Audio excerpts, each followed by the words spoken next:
अगर मैं आपसे कहूं कि एक गलत नंबर ने एक आदमी से उसका घर, उसका परिवार और उसकी इज्जत सब छीन ली, तो क्या आप यकीन करेंगे? लेकिन ये सिर्फ कहानी नहीं है, ये सच्चाई है। चाय की दुकान पर कई लोग इकट्ठा खड़े थे। हर किसी की आंखों में एक ही उम्मीद थी। एक आदमी ने धीरे से कहा, आज रमेश भाई जरूर आएंगे। अगर उन्होंने नंबर बता दिया तो आज फिर पैसा बन जाएगा। दूसरा आदमी उत्साहित होकर बोला, पिछली बार भी उनका नंबर सही निकला था। मैं तो इस बार पूरा पैसा उसी पर लगाऊंगा। तभी भीड़ में हलचल हुई और लोग एक तरफ हटने लगे। सुरेश मुस्कुराते हुए बोला, हटिए हटिए, रास्ता दीजिए, मटका किंग आ रहे हैं। उसने सफेद शर्ट पहन रखी थी और उसके हाथ में सिगरेट थी। वो बहुत शांत और आत्मविश्वास से भरा हुआ दिख रहा था। भीड़ तुरंत शांत हो गई। रमेश ने कुछ सेकंड सबको देखा और फिर शांत आवाज में कहा, आज 4-7 खुलेगा। जैसे ही उसने ये कहा, भीड़ में हलचल मच गई। एक आदमी चिल्लाया, बस यही नंबर चाहिए था, जल्दी पैसे लगा दो। दूसरा आदमी बोला, रमेश भाई कभी गलत नहीं होते। सुरेश हंसते हुए पैसे गिनने लगा और बोला, भाई साहब, आज तो फिर से शहर आपका नाम याद करेगा। रमेश अपने छोटे से घर में बैठा था। उसकी पत्नी गीता रसोई में खाना बना रही थी। गीता ने धीरे से पूछा, रमेश, ये पैसे कहाँ से आ रहे हैं? हर दिन हम इतनी जल्दी अमीर कैसे हो रहे हैं? रमेश मुस्कुराया और बोला, किस्मत हमारे साथ है गीता। जब किस्मत साथ देती है तो सब कुछ आसान लगने लगता है। गीता ने चिंता से कहा, मुझे ये पैसा ठीक नहीं लग रहा। यह मेहनत का पैसा नहीं लग रहा। रमेश थोड़ा चिढ़कर बोला, तुम ज्यादा सोचती हो, बस देखती जाओ, हम जल्दी ही बड़ा घर खरीद लेंगे। उनकी बेटी मेघा खुशी से बोली, पापा, क्या मुझे नई साइकिल मिलेगी?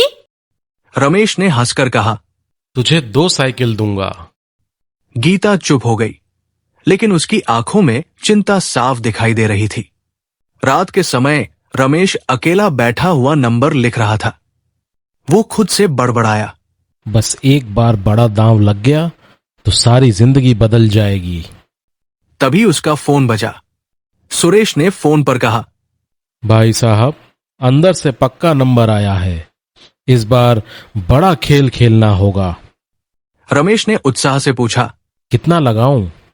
सुरेश ने कहा, जितना आपके पास है सब लगा दीजिए। रमेश कुछ पल चुप रहा और फिर धीरे से बोला, ठीक है, इस बार बड़ा खेल खेलेंगे। घर में गीता अलमारी खोलती है और देखती है कि उसके गहने गायब है। वो घबराकर पूछती है, मेरे गहने कहाँ गए रमेश? रमेश नजरें चुराते हुए कहता है, मैंने उन्हें बेच दिया है।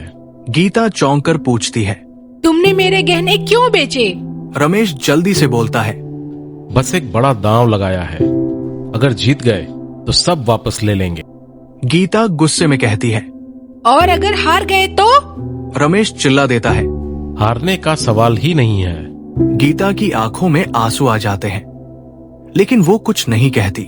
लोग ऑफिस में बोर्ड के सामने खड़े थे और रिजल्ट का इंतजार कर रहे थे। एक आदमी चिल्लाया, नंबर खुल गया। भीड़ में सन्नाटा छा गया। कुछ सेकंड बाद कोई बोला, 4-7 नहीं आया। रमेश वही खड़ा रह गया। उसका चेहरा पूरी तरह बदल गया। उसके कानों में सब आवाजें बंद हो गई। वो बस खड़ा रहा। सुबह के 5 बजे रमेश घर लौटा। गीता जाग रही थी। गीता ने शांत आवाज में पूछा, क्या हुआ? रमेश कुछ नहीं बोला। गीता उठी और अलमारी खोली। गहनों का खाली डिब्बा देखकर वो समझ गई। वो धीरे से बोली, तुम सारे गहने हार गए? रमेश सिर झुका लेता है। गीता चुपचाप वापस बिस्तर पर लेट जाती है। वो रोती नहीं है, लेकिन उसका दिल और हिम्मत टूट चुकी थी। अगले दिन मेघा स्कूल से वापस आई। वो बहुत उदास थी। मेघा ने अपना बैग रखा और चुपचाप बैठ गई। गीता ने पूछा, क्या हुआ बेटी? मेघा ने धीरे से कहा, मैडम ने कहा मेरी फीस अभी नहीं आई है। फिर वो बोली, सब बच्चे हंस रहे थे। रमेश कुछ नहीं बोल पाया। मेघा ने अपने पिता की तरफ देखा तक नहीं। समय बीतता गया। रमेश का पूरा जीवन टूटने लगा। उसने अपना घर गिरवी रख दिया, शहर के बाहर एक छोटे घर में रहने लगा। उसकी बाइक बिक गई, उसकी दुकान भी बंद हो गई। सुरेश का फोन अब आना बंद हो गया था। एक दिन रमेश ने फोन किया और कहा, सुरेश मेरी मदद करो। सुरेश ने ठंडे स्वर में कहा, मैं आपको नहीं जानता। फोन कट गया। चाय की दुकान पर अब लोग रमेश को देखकर हंसते थे। एक लड़का बोला, हा हा हा हा, यही है वो मटका किंग जिसने अपना सब कुछ हार दिया। दूसरा हंसते हुए बोला, अब इसका कोई नाम भी नहीं लेता है। रमेश सिर झुकाकर खड़ा रहा। उसे अपने बेटी की आंखें याद आ गई, जो उसने नजरअंदाज कर दी थी। रात को रमेश घर लौटा। मेघा पढ़ाई कर रही थी और गीता सिलाई कर रही थी।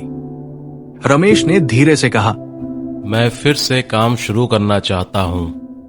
कुछ सेकंड सन्नाटा रहा। फिर गीता ने बस इतना कहा, खाना गरम है। रमेश की आंखों में आंसू आ गए। अगले दिन रमेश भोर होते ही उठ गया। आसमान में अभी तारे भी पूरी तरह छुपे नहीं थे कि वो अपना थैला उठाकर काम पर निकल पड़ा। बिजली के खंभों के बीच उसके हाथ लगातार चलते रहे। धूप तेज थी, पसीना माथे से बह रहा था, लेकिन उसने एक पल के लिए भी हाथ नहीं रोका।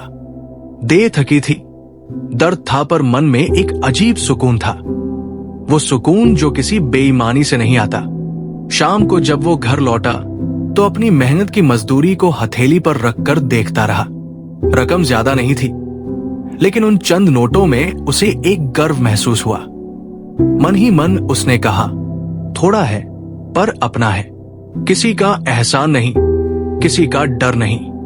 उस दिन उसे सच में एहसास हुआ कि पसीने की कमाई में जो मिठास है, जो इज्जत है, वो न किसी की खुशामद में है, न किसी की चालाकी में। वो सिर्फ और सिर्फ मेहनत में है। जुआ इंसान को कुछ समय के लिए सपने दिखाता है, लेकिन बाद में सब कुछ छीन लेता है।